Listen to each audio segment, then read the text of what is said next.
நீதிமன்றத்தினுடைய தீர்ப்பு தெளிவாக நிரூபித்திருக்கிறது. ஆகவே இந்த பொய் வழக்குகளை எல்லாம் போட்டு இப்படியாவது திராவிட முன்னேற்ற கழகத்தை முடக்கிவிட வேண்டும் என்று நினைத்தார்களே, அது மேலும் மேலும் அந்த அவருடைய எண்ணம் தோல்வியடைந்து இன்று இது எனக்கு மட்டுமல்ல, நம்முடைய கலைஞருடைய ஆட்சியில் நடைபெற்ற இந்த ஆட்சிக்கு நாட்டை நடத்தி நடைபெற்றுக் கொண்டிருக்கிற அனைவருக்கு கட்சி நிர்வாகிகளுக்கும் கட்சி தோழர்களுக்கும் கிடைத்த வெற்றியாகவே நான் கருதுகிறேன். நிச்சயமாக இது போன்ற பொய் வழக்குகள் எப்பொழுதும் ஈடுபடாது என்பதற்கு இந்த வழக்கு உதாரணம்.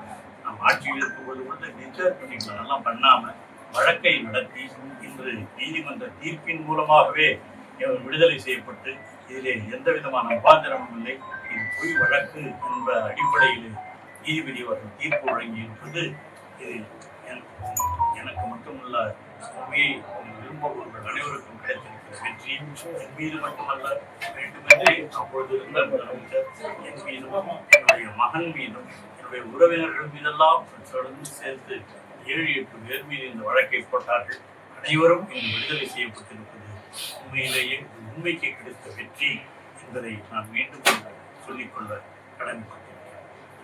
செய்திகளை உடனுக்குடன் தெரிந்து கொள்ள கீழ்கண்ட கேபிள் மற்றும் டிடிஹெச் நெட்வொர்க்குகளில் எம்நாடு செய்தி தொலைக்காட்சியை காணுங்கள். பாதகம் செய்பவரை கண்டால் நாம் பயம் கொள்ளலாகாது பாப்பா. மோதி மிதித்துவிடு பாப்பா, அவர் முகத்தில் உமிழ்ந்துவிடு பாப்பா. அண்மை செய்திகளை உடனுக்குடன் தெரிந்து கொள்ள இணைந்திருங்கள் எம்நாடு தொலைக்காட்சியுடன்.